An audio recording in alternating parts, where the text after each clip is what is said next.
예, 요한계시록 말씀을 지난 주일부터 이제 주일 설교로 함께 나누고 있는데 아무래도 내용이 좀 빨리 매일마다 여러분 묵상하는 말씀으로 지나가다 보니까 좀 세부적인 내용들을 좀 차근차근 짚기가 좀 어렵고 아무래도 좀 큰 틀에서 이렇게 중요한 포인트들을 짚고 전체를 여러분들이 좀 읽어나가면서 이해하도록 도와드리는 것이 좀 좋겠다. 어쨌든 그런 생각을 갖고 좀 진행을 하고 있는데요. 지난 주일에 요한계시록 전체를 보는 이제 기본적인 그런 그 방향에 대해서 여러분과 함께 나눴습니다.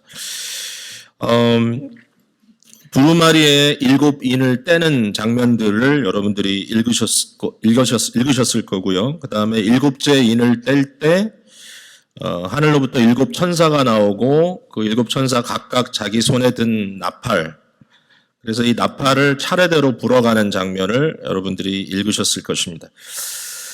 오늘 함께 읽은 본문 말씀은 6번째 나팔과 7번째 나팔 사이에 기록되어 있는 말씀인데 지난주에 말씀을 드렸지만 요한계시록은 이렇게 좀 직선적인 이런 시간의 흐름으로 보시기보다는 어떤 주제의 반복성이 있다는 것, 마치 그림 한 장 한 장을 보듯이 보는 것이 좋겠다, 그렇게 말씀을 드렸죠. 근데 어쨌든 이 인을 떼는 일이던 아니면 나팔을 부는 일이던 이제 이후에 여러분이 보실 대접을 쏟는 일이던 이 모든 것들을 할 때마다 세상은 아주 뒤숭숭해집니다. 세상에는 전쟁, 또 전쟁의 소문과 전쟁이 일어나고 기근이 있고 또 여러 가지 재난들이 있는 것을 보게 되죠. 그러한 이미지들이 읽는 분들에게 좀 편안하지는 않습니다. 이 재난들에 대한 이미지를 우리가 어떻게 이해하는 것이 좋을까? 사실은 이런 이미지가 요한계시록에만 나오는 건 아니고요. 사실 요한계시록은 성경 전체에 좀 집약점 같은 그런 의미가 있다. 그래서 구약의 많은 이미지들이 계시록에 이렇게 등장을 하는데 이런 여러 가지 재앙의 이미지는 뭐 대표적으로 구약의 그 에집트에 부어졌던 10가지 재앙을 여러분들이 생각할 수 있을 것 같고요. 그 하나님이 자기 백성들을 구원하시기 위하여 결국은 구약 교회를 탄생시키는 과정에서 불신 세상을 향하여 하나님의 권능을 보여주시는 그런 장면들이 나오지 않습니까? 그런 의미로 여러분들이 보면 어떨까? 그 다음에 소돔과 고모라를 심판하시면서 거기에 재앙이 쏟아질 때 롯과 그의 가족은 구원받는 이런 사건으로 보시면 괜찮겠다. 애굽을 참 뒤집어 놓았던 10가지 재앙이 지역적인 재앙이잖아요. 애굽이라는 곳에 지역적으로 임한 것이고 또 소돔과 고모라 사건도 지역적인 것이라면 요한계시록이 말하고 있는 재앙은 우주적 재앙이다. 굉장히 광범위한. 그래서 결국은 하나님의 이 우주적 교회를 구원해 내시기 위한 이 하나님의 심판, 하나님의 재앙으로 이해하는 것이 좋겠다라고 생각합니다. 지역적 재앙과 우주적 재앙, 뭐 그게 스케일의 차이죠. 요즘에 그 일기의 변동들이 많이 일어나면서 참 많은 그런 좀 재앙들이, 자연 재해들이 일어나고 있는 걸 여러분이 보시잖아요. 특별히 이 산불 또는 그냥 벌판에 불이 붙어가지고 나무와 풀들이 그냥 뭐 하염없이 타들어가는 그런 일들이 좀 많은데 최근에 그 일기 채널을 보니까 그 요새는 앱으로 다 보지 않습니까? 지금 현재 그 호주, 오스트레일리아의 그 불이 지금 펄펄 막 엄청나게 지금 계속 타고 있는데 어제 그림에 보니까 시드니가 연기로 뿌옇더라고요. 근데 그 기사에 뭐라고 타이틀이 되어 있냐면은 글로벌 크라이시스다, 글로벌 디자스터다 이렇게 써 있어요. 그러니까 이게 단순히 지역적인 그러한 재난이 아니라 이 재난의 스케일이 지구 전체에 영향을 줄 수밖에 없는 그런 재난이다. 이런 이야기를 들었을 때 참 어마어마하게 심각하구나 이런 생각이 드는 거죠. 아마 몇 년 전에 있었던 일본 대지진도 아마 그런 영향을 우리가 지금 생각하고 고민하는 것 같아요. 그죠? 원자로가 있었고 방사선 뭐 이런 것들이 유출되면서 이런 문제가 결국은 모든 사람들에게 해를 끼치게 되는 이런 문제들이 닥치는 겁니다. 재앙이 굉장히 심각하게 요한계시록에 그려지고 있는데 얼마나 심각한가 하면요. 사람들이 죽기를 원해요. 9장 6절에 보니까 죽기를 원하는데 죽음도 허락되지 않은 극한 상황이다. 그러니까 너무 힘들고 어려우니까 죽는 게 낫겠다라고 생각하는데 죽질 않는 거예요. 자, 그러면 죽지 않는 사람도 불편하고 뭐 죽으면 또 끔찍하고 뭐 이런 이제 상황인데 중요한 포인트는 뭐냐면은 이게 이제 하나님의 세상을 향하여 부으시는 하나님의 이제 그 메시지란 말입니다. 그죠? 이게 아무 의미 없이 되는 게 아니거든요. 그러니까 하나님에 대해서 불신하고 하나님의 나라를 거부하고 어쨌든 끝까지 자기 나라를 세우고 개인적으로 모든 이 하나님을 거역하는 인간들이 이게 뭐 창세기 3장에 나와 있는 그 주제가 계속 연결되는 거 아니에요? 스스로 하나님 앞에 독립을 선언하고 나는 내 식대로 살겠다. 이제 이런 사람들에게 하나님이 끊임없이 메시지를 주는 겁니다. 왜냐하면 인류의 역사의 종착역은 하나님의 나라의 완성인데 하나님의 나라의 완성될 것을 거부하고 끝까지 자기 길을 고집하는 이 사람들에게 이 세상을 향하여 이게 부어지는 건데 문제는 뭐냐면 이렇게 하나님께서 너킹을 하는데도 불구하고 세상은 반응을 안 하는 거예요. 이상해요. 그죠? 자, 우리 읽은 10장 1절 바로 앞에 가면요. 9장 20절과 21절 말씀을 한번 볼게요. 이 재앙에 죽지 않고 남은 사람들은 손으로 행한 일을 회개하지 아니하고 오히려 여러 귀신과 또는 보거나 듣거나 다니거나 하지 못하는 금은 동과 목석의 우상에게 절하고 또 그 살인과 복술과 음행과 도둑질을 회개하지 아니하였다. 그러니까 이렇게 어마어마한 재난이 오고 계속해서 사람들에게 어려움이 오는데도 불구하고 이 사람들의 문제는 회개치 않는 거예요.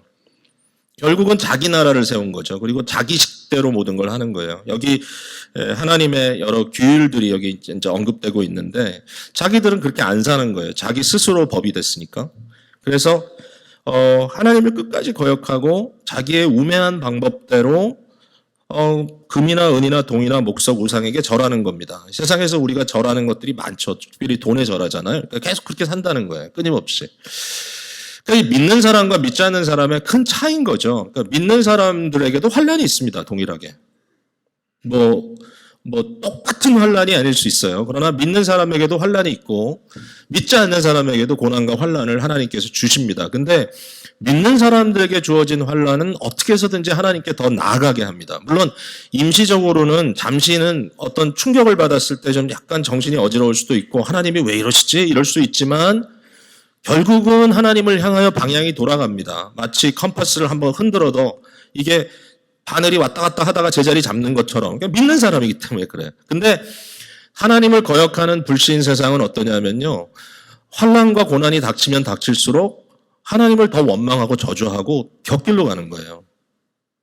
그러니까 혹시라도 여러분에게 어떠한 어려움이 닥쳤을 때 믿는 사람과 믿지 않는 사람의 이 마음의 자세를 여러분들이 한번 스크리닝 해봐야 됩니다. 심지어는 나한테 어떤 좀 상처가 되는 일이 있더라도 그 일을 가지고 하나님께 더 나아가고 주님 앞에 회개하고 내가 하나님 보시기에 또 사람들 앞에 하나님의 은혜를 나누는 그런 존재로 존재해야 되겠다라고 생각하는 마음으로 회개한다면 참 축복이지만 놀라운 복이지만 내 마음에 있는 어떠한 그 상처 하나라도 그걸 가지고 마음이 굳어지고 사람들을 미워하고 하나님을 대적하고 한다면 그건 참 슬픈 일인 거죠. 그러니까 이 부분에서 우리는 벌써 아주 기본적인 요한계시록의 메시지를 보게 되는 거예요. 요한계시록은 사실은 세상을 위해서 기록된 책은 아니에요. 요한계시록은 교회를 위해서 기록된 거예요. 교회를 격려하기 위해서.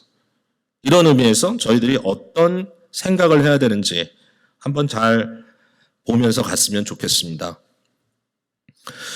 이 여러 재앙이 일어나는 가운데 군데군데 교회에 대한 증거가 나타나요. 마치 이렇게 우리가 음악을 하다가 1절, 2절, 3절 부르다가도 간주가 있는 것처럼 간주하고 4절 부르잖아요. 마치 오늘 읽은 이 본문은 간주 같아요. 예. 첫째 나팔, 둘째 나팔, 여섯 번째까지 불고 나서 간주하고 일곱째 나팔 들어가는 거예요. 그래서 이 간주를 하는데 그 간주할 때마다 나타나는 것은 뭐냐면 교회가 어떤 모습인지 교회를 그려주고 있습니다.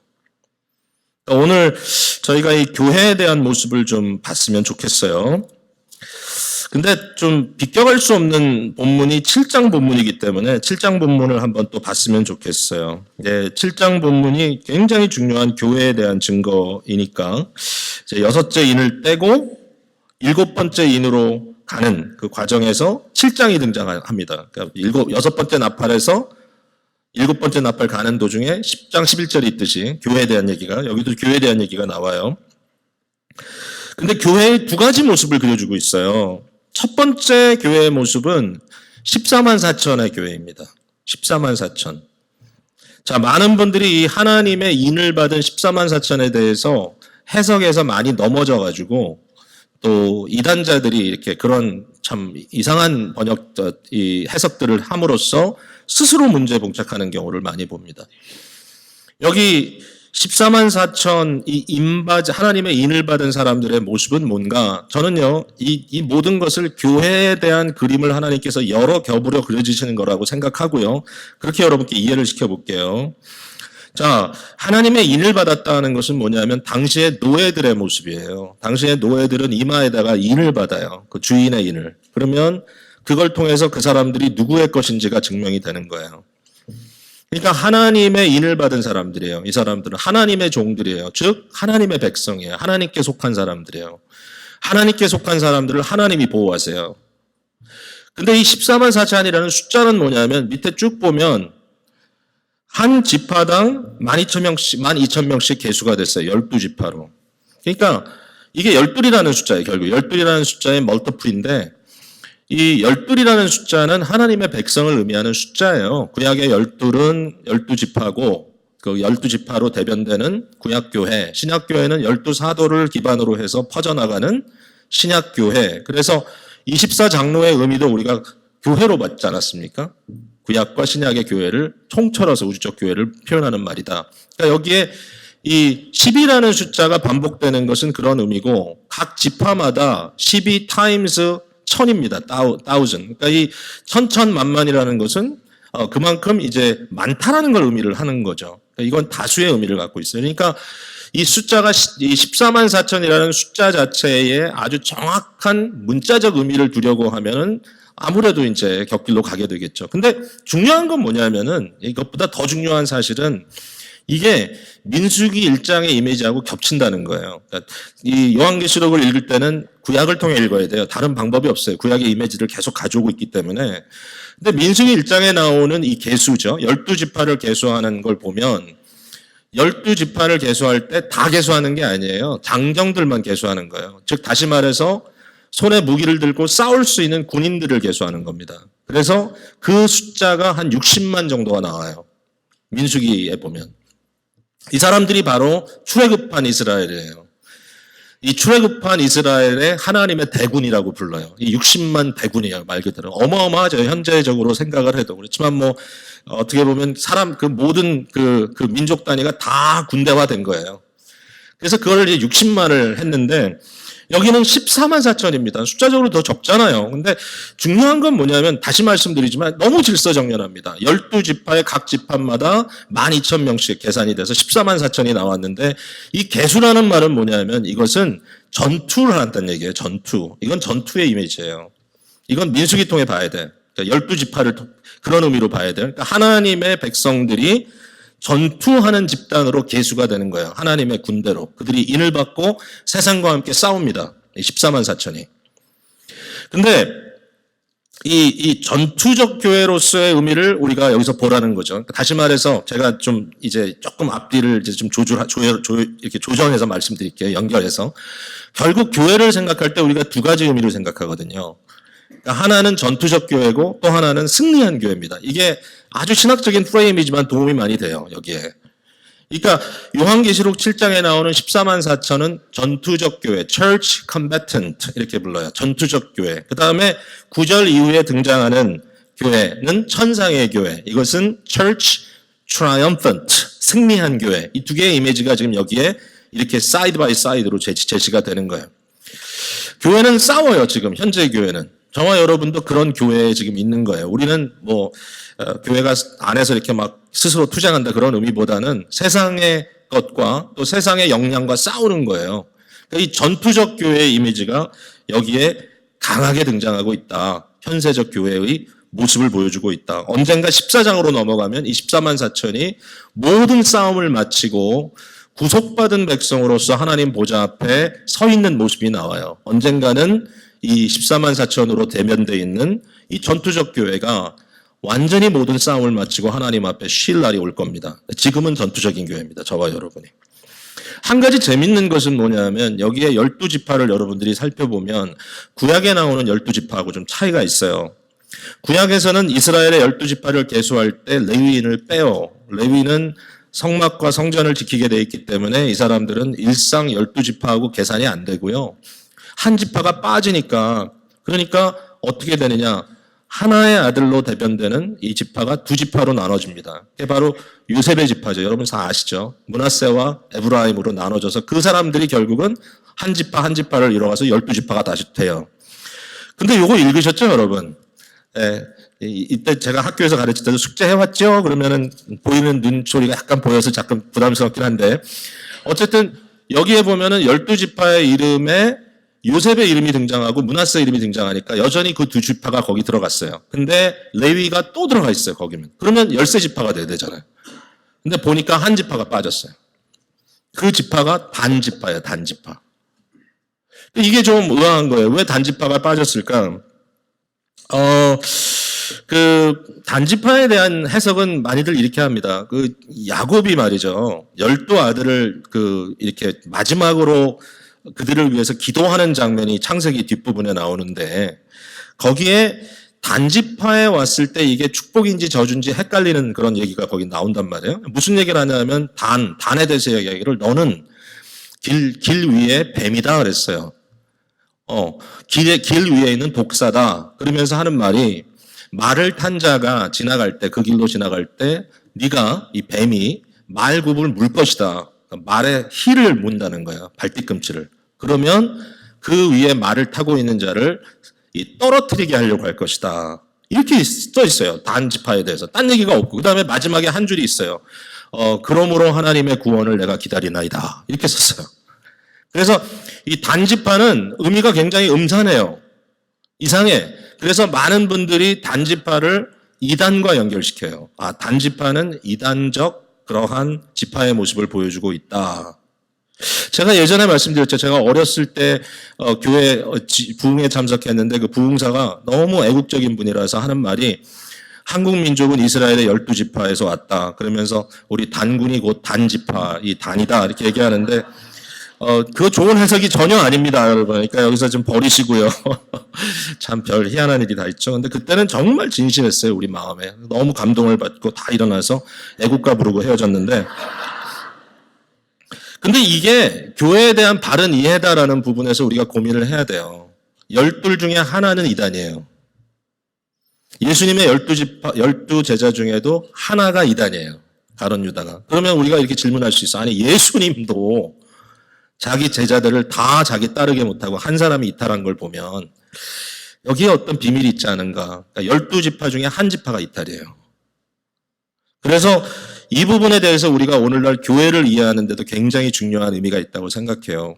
그러니까 교회는 싸움이 있는데 바깥과의 싸움도 있지만 교회 안에 있는 이단적 요소와의 싸움도 있어요. 이게 가슴 아픈 일이에요. 그러나 이게 현실이에요, 현실. 자, 그 다음에 넘어갑니다. 두 번째 교회의 모습은 천상의 교회죠. 여기에 제 7장 9절에 정말 9절, 10절 아주 많이 인용되는 구절입니다. 이게 너무 아름다운 표현이기 때문에 우리 한번 읽어볼게요. 시작.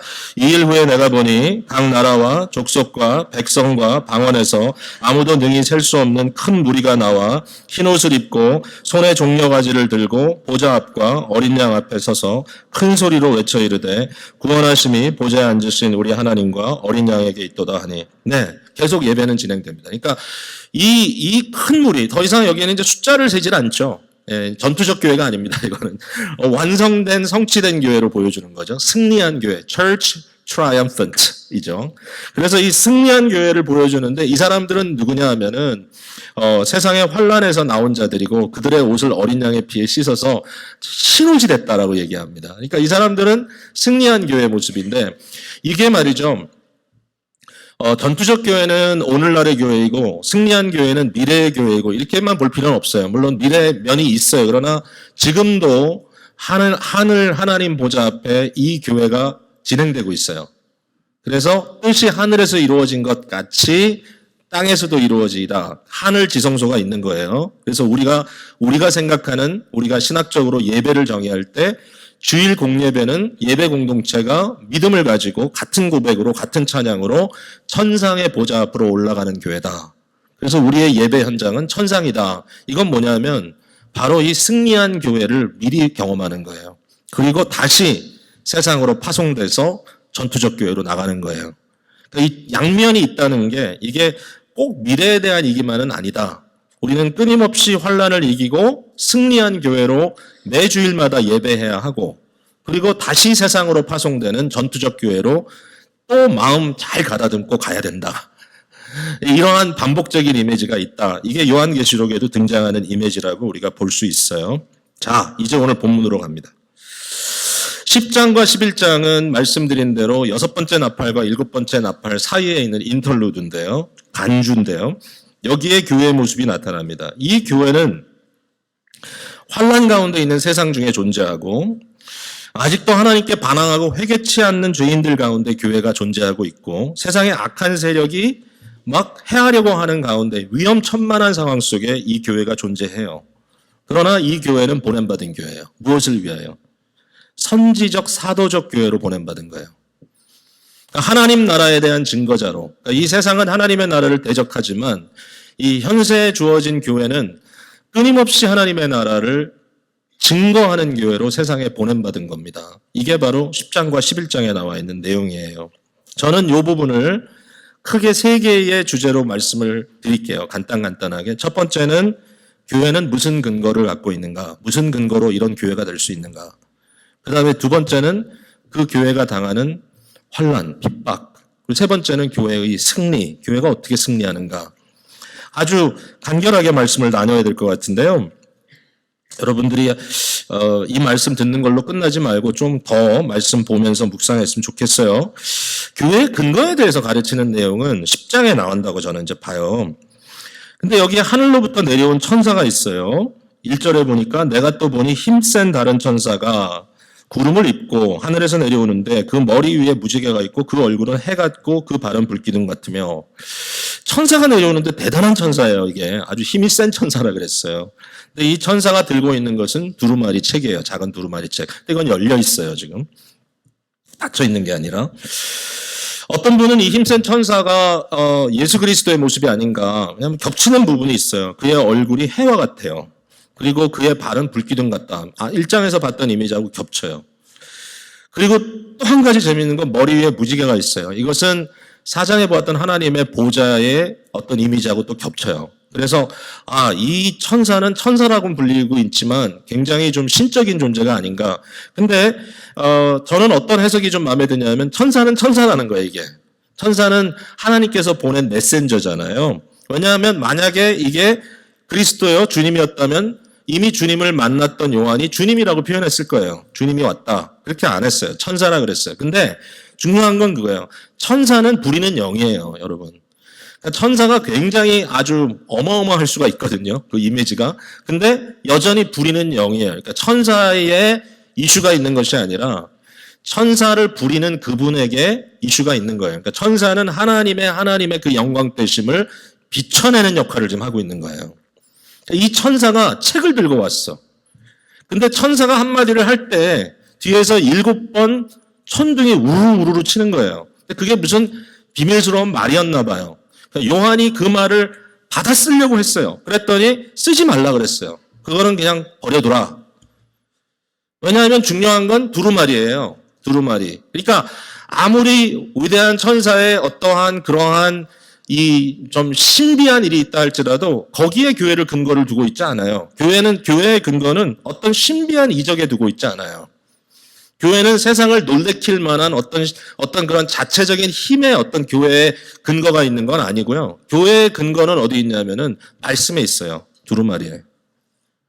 이 두루마리가 뭐냐면 여기 보니까 7절에 7째 천사가 소리내는 날 그의 나팔을 불려고 할 때에 하나님이 그의 종 선지자들에게 전하신 복음과 같이 하나님의 그 비밀이 이루어지리라. 이게 두루마리의 내용이에요.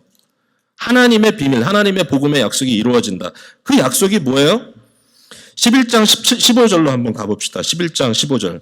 한 장만 넘기세요. 15절에 같이 읽습니다. 시작. 일곱째 천사가 나팔을 불매 하늘에 큰 음성이 나서 이르되 세상 나라가 우리 주와 그의 그리스도의 나라가 되어 그가 세세토록 왕노릇 하시리로다 하니. 바로 이게 메시지예요. 이게 복음이에요. 하나님의 나라가 이 세상 모든 나라를 어떻게 해요? 굴복시킨다. 모든 세상 나라들, 모든 세상의 권세들이 하나님의 권세 앞에 복종하는, 결국은 모든 것이 하나님의 나라가 되는 이 하나님의 나라, 그리스도가 그 나라를 다스린다. 이것이 세세토록 이어질 것이다. 그러니까 오늘날 많은 그리스도인이건 그리스도인이 아니건 고난과 환란이 있죠. 특별히 그리스도인들에게 미닝풀할 거예요. 제가 엊그제에도 어떤 형제 이야기를 나누면서 마음속에 어떻게 저렇게 황당하고 어려운 일이 인생에 벌어졌을까 깜짝 놀랐던 일이 있어요. 제가 참 성도들의 이야기를 들어보면 가끔 놀래요.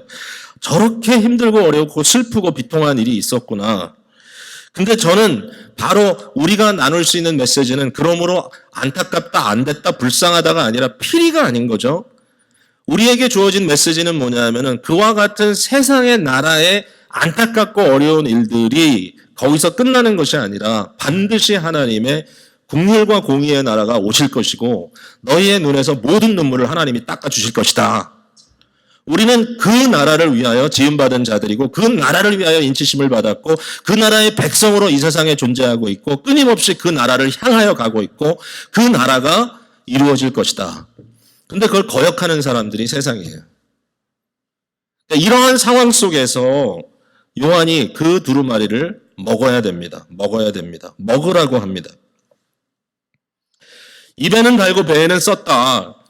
뭐 입이냐 배냐 그게 중요한 게 아니라 달고 쓰다는 말이 중요합니다. 비럴하고 스윗하고 스윗하고 비럴합니다. 왜냐하면 하나님의 말씀은 양면이 있기 때문입니다.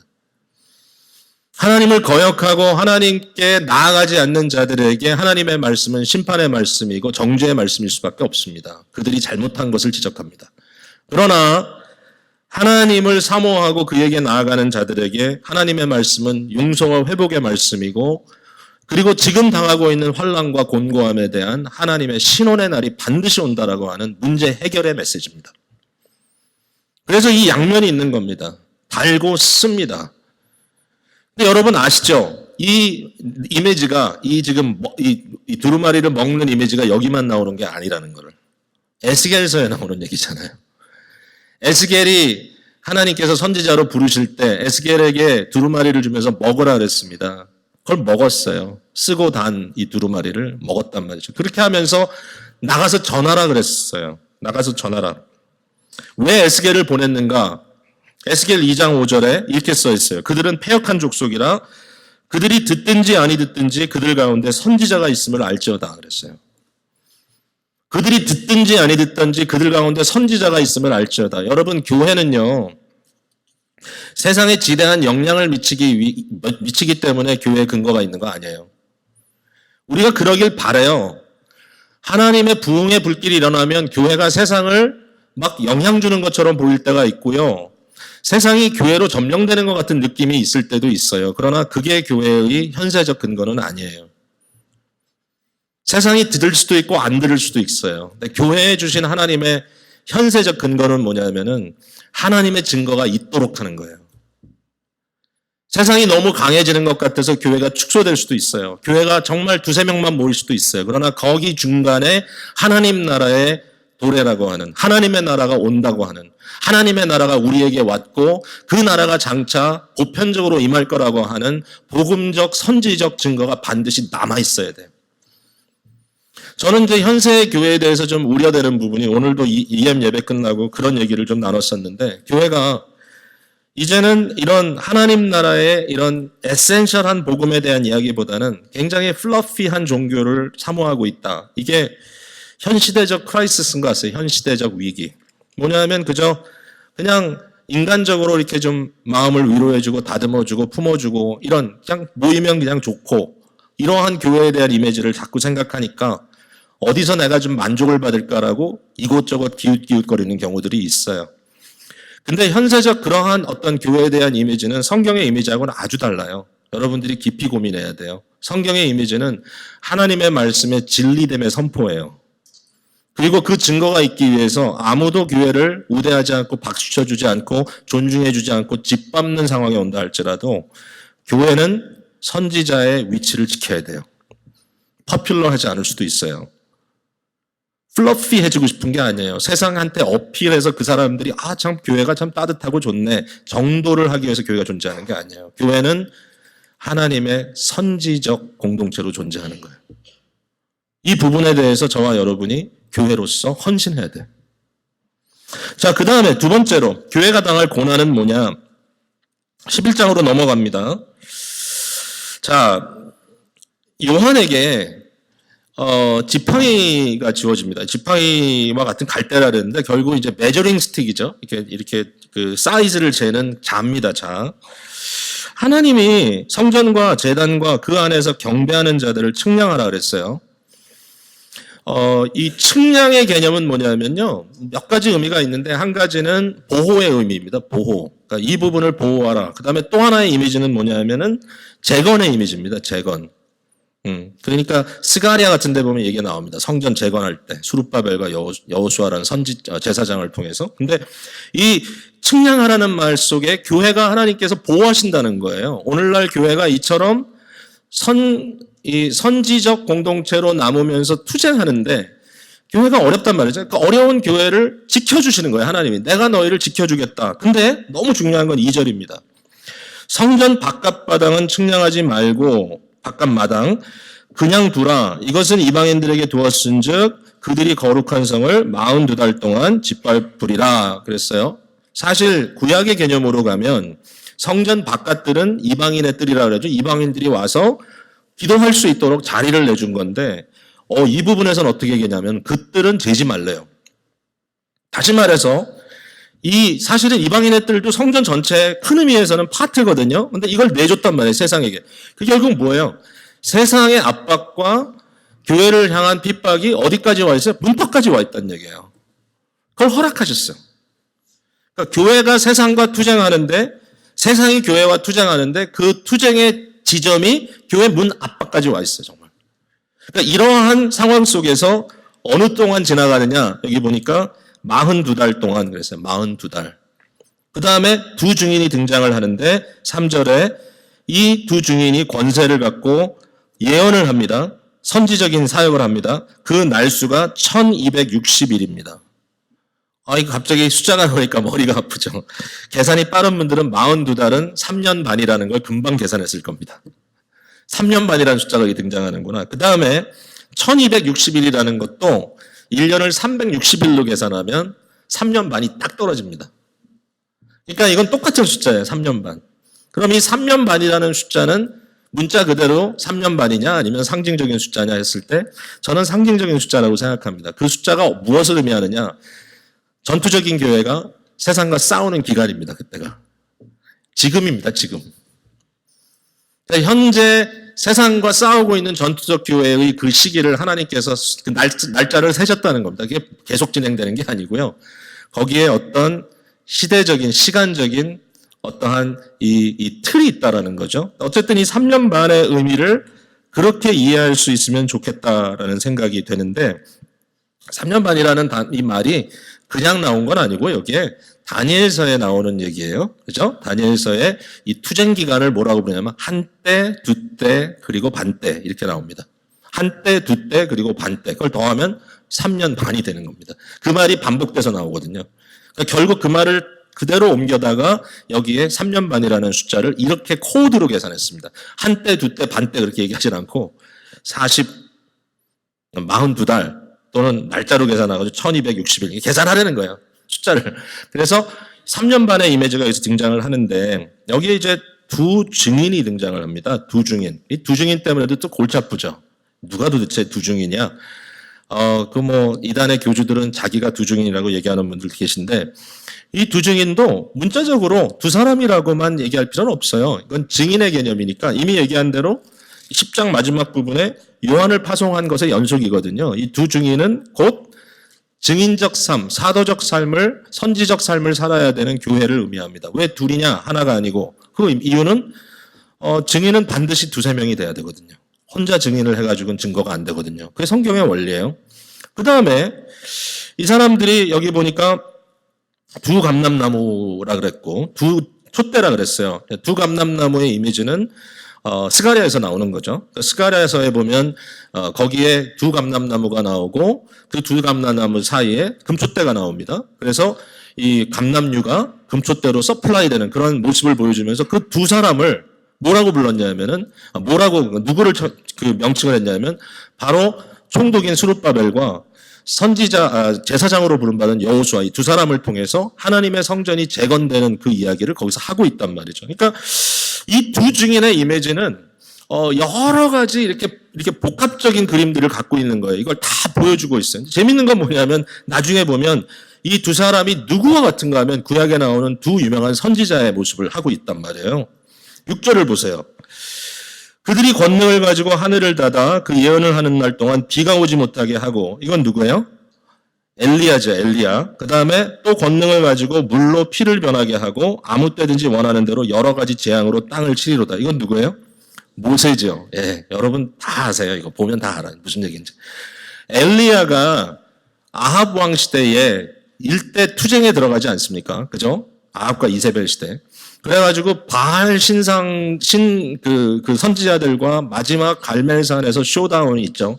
그 기간이 3년 정도로 표시되어 있습니다. 구약에 보면. 그 3년 정도로. 그래서, 엘리야가 결국은 어마어마한 승리를 이끌어내죠. 그게 바로 핍박받는 교회와 세상과의 갈등으로 보여주는 거죠. 자, 그런데 이게 너무 재밌게도 예수님이 복음서에서 엘리야가 하늘문을 닫았다라는 이야기를 하면서 그 기간을 3년 반이라고 얘기합니다. 3년 반. 근데 그걸 그대로 따가지고 야고보서 끝에 보면 엘리야는 우리와 성전이 같은 사람이지만 하나님의 의인의 기도를 하나님이 들어주신다. 그러면서 그가 기도함에 3년 반 동안 비가 오지 않았다라는 3년 반이라는 포인트가 또 등장을 합니다. 그러니까 이 3년 반이라는 숫자는 굉장히 재밌어요. 이 말들이 반복해서 우리에게 주어지면서 그 3년 반이라는 기간이 결국은 교회가 세상과 투쟁하는 시간으로 이렇게 나타난다는 것을 볼 수가 있습니다. 와, 어떤 분들은, 야, 지금 너무 뭐가 많아가지고 정신이 없다. 예, 근데 다 듣고 계세요. 제가 너무 감사한 건 지금 엄청 빨리 가고 있거든요, 제가. 왜냐하면 메시지가 빨리 끝나야 되니까. 예? 끝나야 되니까. 끝은 있어야 돼. 종말적 메시지이기 때문에 빨리 가야 돼. 끝까지. 근데 가면서 디테일이 많지만 그러나 여러분들이 이게 다 이러한 교회에 대한 상징으로 가고 있구나라는 걸 보시면 돼요. 자, 근데 무적행으로부터 짐승이 올라옵니다. 짐승이. 이제 11장 7절에 이 무적행, 아주 땅 깊은 곳에부터 다시 말하면 이제 지옥을 상징하는 거죠. 여기에서 이제 짐승이 올라오는데 이 짐승이 교회와 함께 싸운단 말이에요. 교회를 더불어. 교회를 향하여. 이제 전쟁을 벌이고 싸운다. 여기에 이제 이 두 증인하고 싸우는데 이 짐승은 이제 용하고는 또 다릅니다. 나중 등장하는 용이라는 존재는 이제 사탄이라고 하는 어떤 그 악을 대표하는 어떤 그 옛 뱀이죠. 뱀의 존재이고 여기에 짐승은 적그리스도라고 보면 됩니다. 적그리스도. 적그리스도라는 게 참 너무 이제 어려운 게 뭐냐면은 나중에 보면 알겠지만 적그리스도라는 말은 그리스도의 반대라는 뜻도 있지만 그 반대를 하는데 그리스도를 따라간다는 의미도 있어요. 아예 반대, 아예 딴판이면 적그리스도라고 안 그래. 근데 그리스도와 비슷해. 자꾸 흉내를 내. 근데 적이에요, 적. 그래서 적그리스도라 그래요. 그러니까 이 짐승이 그런 행세를 하고 있어요. 그러니까 뭔가 세상적으로 파워풀해. 심지어는 나중에 보면 죽었다 살아나기도 해요.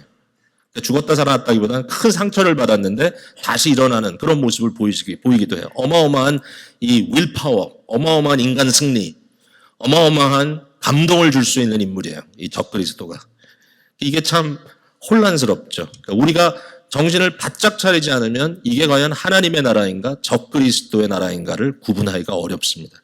그래서 굉장히 크리스찬들은요. 자기의 옛 습성에 젖어 있으면 안 돼요. 끊임없이 하나님의 말씀을 통해서 리파인돼야 돼. 내가 믿는 신앙이 오랫동안 굳어져 버린 나의 의를 드러내는 종교인가? 고민해야 돼. 왜냐하면 적그리스도도 어마어마한 종교적 인스피레이션을 갖고 있단 말이에요. 자, 이 적그리스도가 누구냐? 제가 생각할 때 요한은 이미 나중에 666이라고 밝히는 적그리스도의 정체를 로마의 황제라고 아마 생각했던 것 같고 로마 제국을 적그리스도의 나라라고 생각했던 것 같아요. 종교개혁 시대에는 참 교회, 이 true church를 핍박하는 이 거짓 교회를 적그리스도적이라고 불렀고 그 거짓 교회를 이끌고 가고 있는 이 세상의 권세를 지닌 이 리더십, 교황이죠. 그 당시 상황으로 봤을 때 적그리스도라고 하는 것을 신앙 고백에다가 적었습니다. 아예. 오늘 시대의 적그리스도는 누굴까요, 여러분? 오늘 시대. 어떤 인물이 나타나서 수많은 사람들에게 감동과 영감을 주면서 나를 따라오면 너희가 구원을 받을 것이다 하는 어떤 존재일 수도 있어요. 앞으로 아니면 현재. 어떤 사람들은 아마 슈퍼파워의 리더, 한 적어도 미국의 대통령 정도는 돼야 될 거다. 이런 사람도 얘기도 하는 사람이 있지만 사실은 예언이라고 하는 것은 이게 딱 하나로 딱 떨어져 맞는 게 아니에요. 예언은 겹겹으로 맞아요. 그게 아주 멋있는 거예요. 그러니까 예언은 멀티플한 이 성취가 있어요. 그래서 제가 봤을 때 지금 우리가 현재의 교회에 또는 교회를 향하여 핍박을 가하고 또는 세상에서 이 굉장히 세력을 떨치고 있는 그러한 그리스도를 반하는 그러나 나름대로 구원자의 이미지를 갖고 있는 그것이 뭘까라고 보면은 상상할 수 있다고 봅니다. 그래서 저는 오늘 이 시대의 적그리스도를 이렇게 보고 싶어요. 이 secular humanism, 세속주의, 인본주의.